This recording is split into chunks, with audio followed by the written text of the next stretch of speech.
राम राम जी, सभी भाई बहनों को राम राम। मैं हूं बाबा रामदास और आप देख रहे हैं बाबा की खरी खोटी। अंततः 27 सालों के एक लंबे अंतराल के बाद दिल्ली को भाजपा का एक मुख्यमंत्री मिल गया। 15 साल शीला दीक्षित और 10 साल अरविंद केजरीवाल के बाद अंततः भाजपा दिल्ली की गद्दी पे अपना मुख्यमंत्री बैठा पाई।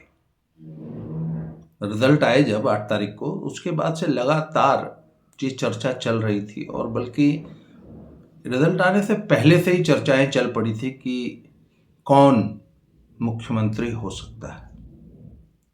एक नाम जिस पे सबसे ज्यादा चर्चा हो रही थी और जिसका सबसे ज्यादा मुख्यमंत्री बनने का चांस था, जिसका नाम सबसे ऊपर चल रहा था, वो थे प्रवेश वर्मा।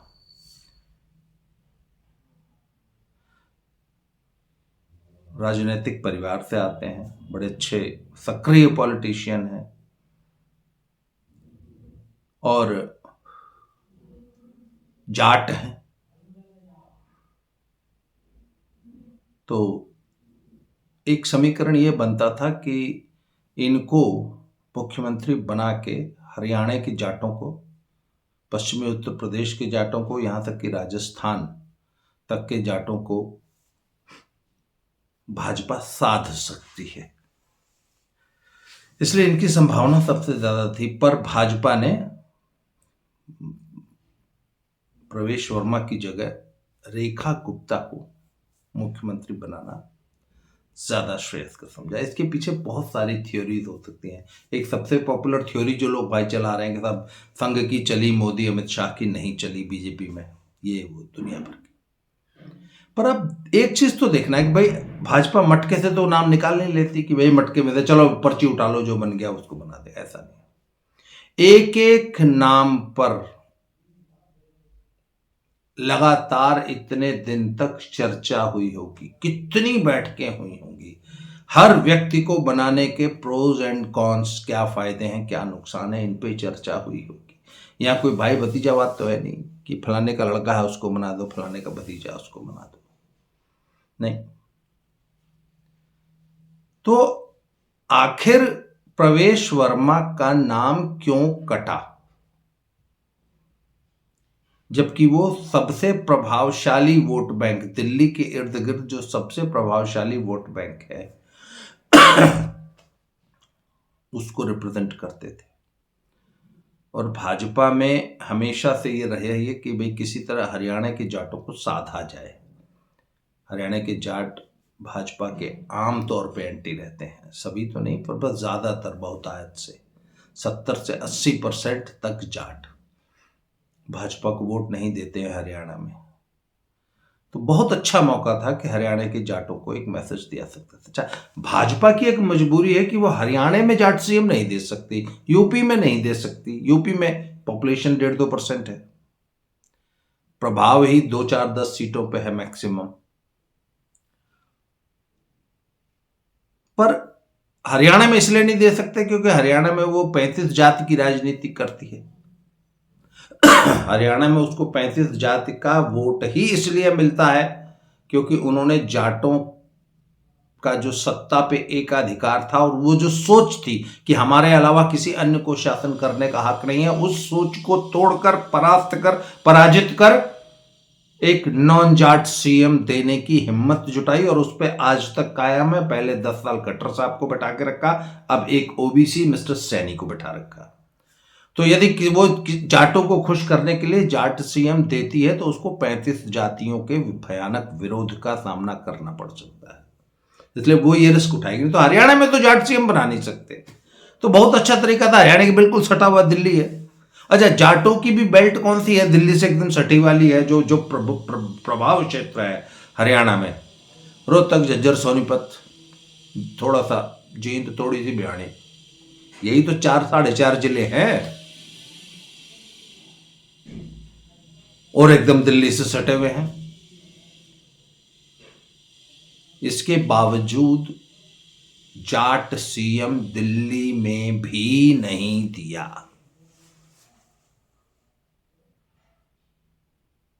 तो अब रेखा गुप्ता भाई बनिया कम्युनिटी से आती हैं, पूरे देश के बनिए भाजपा को वोट देते आए हैं।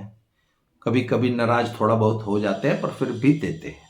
वो नाराज, मैंने तो ऐसे बनियों को भी देखा है जो बूथ में घुसने से पहले भाजपा को गाली दिए, वोट दिए भाजपा को, बाहर आके फिर गाली दिए, बोले पार्टी कमल के अलावा और कोई बटन हमसे दब ही नहीं सकता, कितनो नाराज हैं वोट भाजपा को ही देंगे और गरियाते रहेंगे।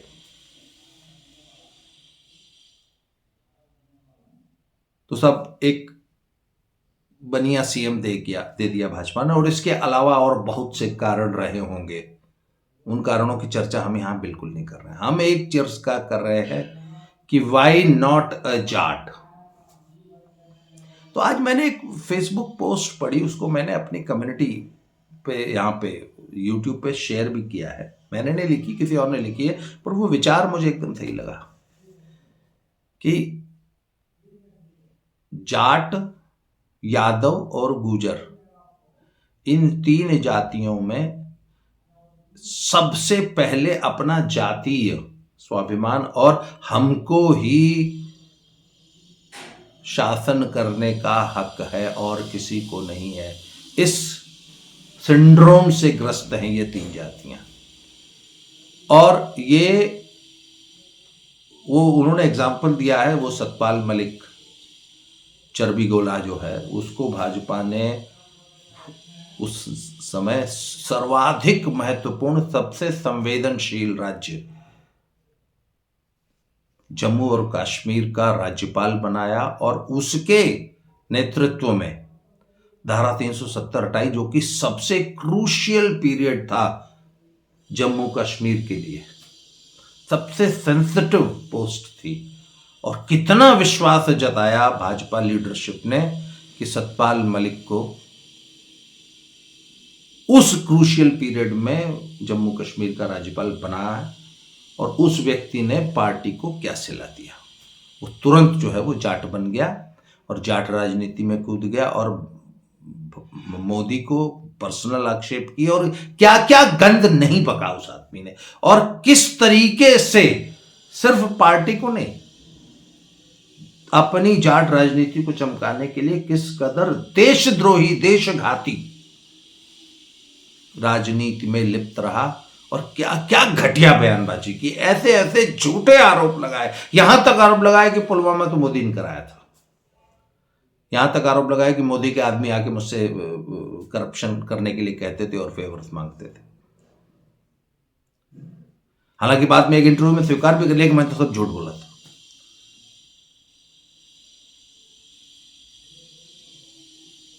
अब आ जाइए यादवों पे।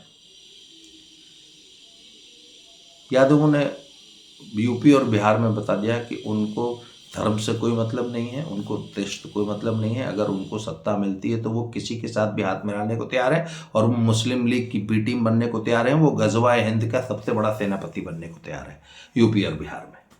क्यों? क्योंकि उनकी जाति का एक व्यक्ति सीएम होना चाहिए, जिससे कि वो अराजकता का नंगा नाच यूपी बिहार की सड़कों पर कर सके। उसके लिए वो देश और धर्म के खिलाफ भी जाने में गुरेज नहीं करेंगे। और ये हम पिछले 15-20 सालों से देख रहे हैं। जब कई लोगों ने मुझसे पूछा कि आपने जाट, गुजर और अहीर का नाम लिया, ठाकुरों का नाम क्यों नहीं लिया? मैंने कहा भैया एक अंतर है।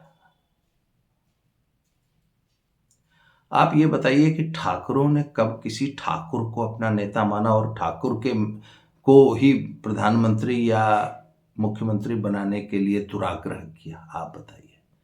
पुराने जमाने में गांधी जी को और नेहरू को अपना नेता मानते थे, फिर इंदिरा गांधी को अपना नेता मानते रहे। जब इंदिरा गांधी का पीक चल रहा था, उसी दौरान जो है चौधरी चरण सिंह को अपना नेता माना ठाकुरों ने, माना ना? ठाकुरों ने किसी ठाकुर को अपना नेता कब माना? चरण सिंह को एक छत्र नेता मानते थे। थोड़ा सा और नजदीक आ जाइए। ठीक है, एक पीरियड बीच में ऐसा आया जब वीपी सिंह को नेता माना ठाकुरों ने, पर अकेले ठाकुरों नहीं, मतलब पूरे देश के नेता बन गए थे। वीपीसी राजा नहीं फकीर है, देश की तकदीर है, ये नारा चल रहा था। तो उस दौरान ठाकुरों ने वीपी सिंह को नेता माना। चंद्रशेखर को कभी नेता नहीं माना। चंद्रशेखर अपने एक जिले के नेता नहीं बन पाए, एक छत्र कभी। हाँ, उन्हीं ठाकुरों ने 90 के दशक में माननीय कल्याण सिंह जी को अपना एक छत्र नेता माना कि नहीं माना? आप बताइए कि आपको क्या पता है, ठाकुरों का क्या जानते हैं आपकी? ठाकुरों को नहीं पता था कि कल्याण सिंह जो है ठाकुर नहीं है, लोधी है, बेशक सिंह लिखते हैं, एवरीबडी न्यू। पर पूरी ठाकुर बिरादरी कल्याण सिंह को अपना एक छत्र नेता मानती थी। राजनाथ सिंह है 1.5 जिले के नेता, अपनी सीट हार जाते हैं, ठाकुरों पे ये प्रभाव है। और बताओ कौन ठाकुर नेता? आऊंगा, योगी जी पे भी आऊंगा। कल्याण सिंह के बाद ठाकुरों ने किसको नेता माना? मोदी को। आज मोदी का सबसे बड़ा समर्थक वर्ग अगर इस देश में कोई है तो ठाकुर बिरादरी। क्या ठाकुरों को नहीं पता है कि मोदी जात के तेली हैं, गुजरात के रहने वाले हैं? पर इसके बावजूद यूपी का, बिहार का, पूरे देश का ठाकुर मोदी को अपना नेता मानता है कि नहीं मानता? मोदी को अपना नेता इसलिए नहीं मानता कि मोदी ठाकुर है, मोदी तो तेली हैं, पर ठाकुरों को नेता। आजकल यूपी का ठाकुर योगी आदित्यनाथ जी को मानता है, पर योगी आदित्यनाथ ने कभी अपनी ठाकुरवादी छवि बनाई? वो हमेशा एक संत थे, सन्यासी थे, गोरक्षपीठ के पीठाधीश्वर थे। तो ठाकुरों ने कभी भी योगी आदित्यनाथ जी को इसलिए नेता नहीं माना कि उनका असली नाम, संन्यास पूर्व नाम बिष्ट था, नहीं। वो हमेशा से योगी, महंत योगी आदित्यनाथ जी, नाथ संप्रदाय के गोरक्षपीठ के पीठाधीश्वर सन्यासी योगी को अपना नेता मानते हैं, न कि किसी बिष्ट को। इसलिए ठाकुरों ने कभी अपने नेता को सीएम बनाने के लिए किसी पार्टी का वोट नहीं दिया है। भाजपाई क्यों है सारे ठाकुर? 99%। जी हां, क्यों है? क्योंकि राष्ट्रवाद और हिंदुत्व प्रबल है, जाति कभी प्रबल नहीं रही। इसलिए मैं इन जातिवादी राजनीति में कभी भी क्षत्रिय राजपूतों का नाम नहीं लेता हूं। तो वापस आ जाते हैं अपने मूल विषय पे कि दिल्ली में भाजपा ने प्रवेश वर्मा को सीएम क्यों नहीं बनाया?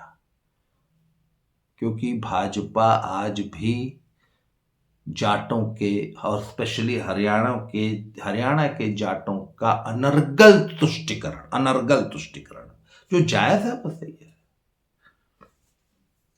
तुष्टिकरण नहीं, सबका साथ, सबका विकास, सबका विश्वास वाली नीति पे चल रही है भाजपा। उसमें पूरे देश का विकास हो रहा है। अरे भाजपा ने तो कभी मुसलमानों से कोई दुराव नहीं किया, तो और किसी से क्या करेगी? तो ये सोच कि प्रवेश वर्मा को मुख्यमंत्री बना के हरियाणा के जाटों को साधने, अपने साथ मिलाने, उनको खुश करने की सोच के तहत प्रवेश वर्मा को मुख्यमंत्री बना देगी पार्टी, ये पार्टी ने नहीं किया है। और अब हरियाणा की राजनीति अब क्या करवट लेती है? बहुत दिनों से चर्चाएं चल रही है कि हुड्डा साहब जो है वो बैक चैनल में भाजपा से लगातार बातचीत कर रहे हैं। हो सकता है कर रहे हो, क्योंकि हुड्डा का अब कोई बहुत ज़्यादा फ्यूचर हरियाणा में बचा नहीं है, क्योंकि कांग्रेस हाईकमांड राहुल जी हुड्डा से पिंड छुड़ाना चाहते हैं। तो अब हुड्डा के लिए, अगर हुड्डा से वो पिंड छुड़ाते हैं तो निश्चित रूप से शैलजा या सुरजेवाला या कोई अन्य नेता उभर के आएगा। हुड्डा की नहीं चलनी है। हुड्डा बहुत मजबूरी में कांग्रेस में है और कांग्रेस बहुत मजबूरी में हुड्डा को बर्दाश्त कर रही है। इसलिए हुड्डा, मुझे बिल्कुल भी आश्चर्य नहीं होगा कि हुड्डा या दीपेंद्र हुड्डा बीजेपी ज्वाइन कर ले आने वाले कभी भी, क्योंकि अभी कोई हरियाणा में किसी किस्म की जल्दीबाजी है नहीं। 4.5 साल तक हरियाणा में अब कुछ होना नहीं है। नायब सिंह सैनी साहब की सरकार चल रही है और बहुत शानदार चल रही है, और नायब सिंह सैनी खट्टर साहब से बेहतर सीएम साबित होंगे। हालांकि खट्टर बहुत वंडरफुल सीएम, जो पैरामीटर्स उन्होंने बना दिए हरियाणा में उनको हूबहू फॉलो कर रहे हैं। आज भी वो बिना खर्ची बिना पर्ची वाली, और सबका साथ सबका विकास सबका विश्वास तो है ही हरियाणा में शुरू से, पर बिना खर्ची बिना पर्ची, कोई करप्शन नहीं, कोई किसी प्रकार की कोई लॉबिंग नहीं, कोई भ्रष्टाचार हरियाणा में नहीं है। उस पॉलिसी को 100% हूबहू नायब सिंह सैनी ने लागू किया है। इसलिए दिल्ली का सीएम रेखा गुप्ता जी हैं। अब रेखा गुप्ता जी के पुराने ट्वीट निकाले जा रहे हैं, कल से वही चल ही रहा है देश में। तो इससे एक तो उनकी छवि भाजपाइयों के लिए तो कि बड़ी जुझारू औरत है भाई। जैसे धोबी पटक पटक के धोता है ना कपड़ा, पुराने ज़माने में जब वॉशिंग मशीन नहीं होते थे तो धोबी जो है वो तालाब में जब कपड़े धोते थे नदी में, तो वहाँ पे एक पत्थर की एक पटिया होती थी और उस पर पटक पटक के धोता था धोबी। उसी तरह पटक पटक के धोने जा रही हैं अरविंद केजरीवाल और आम आदमी पार्टी को और उनके तेवर। अच्छा, ऐसी बात तो है नहीं कि भाजपा को इनका बैकग्राउंड पता नहीं होगा। क्यों? भाजपा का मतलब सस्ता नशा करके चीफ मिनिस्टर चुन ली, भाजपा को पता रहा होगा, भाजपा ने पूरा बैकग्राउंड चेक कराया होगा। और आज के ज़माने में जो अदना सी छोटी सी कंपनी है ना, जो छोटी सी नौकरी देती है, अगर आप कहीं 25-30 हज़ार की नौकरी के लिए भी आवेदन करेंगे तो आपका सोशल मीडिया खंगाला जाता है। जी हाँ, हम लोग अपने स्कूल में किसी 15,000 रुपये की टीचर रखते हैं तो भी उसका सोशल मीडिया खंगालते हैं। क्या सोच है? तो आप ये तो गलतफहमी नहीं होनी चाहिए कि रेखा गुप्ता का सोशल मीडिया खंगाले बिना भाजपा ने सीएम बना दिया। तो भाजपा को पता था कि ये बहुत पटक पटक के धोती आई हैं पिछले 10 साल से केजरीवाल को, आगे भी धोती रहेंगी। और अब आज के बाद मैं ये मानता हूं कि भाजपा अब दिल्ली से निवृत्त हो गई है और अब भाजपा का अश्वमेध का घोड़ा बिहार की तरफ प्रस्थान करेगा। इसलिए हम लोग का फोकस भी अब आगे 1 साल तक बिहार रहने जा रहा है। बहुत जल्दी मैं बिहार की यात्रा पर निकलूंगा। आज के लिए इस वीडियो में इतना ही। बहुत बहुत धन्यवाद। Thank you very much. जय श्री राम।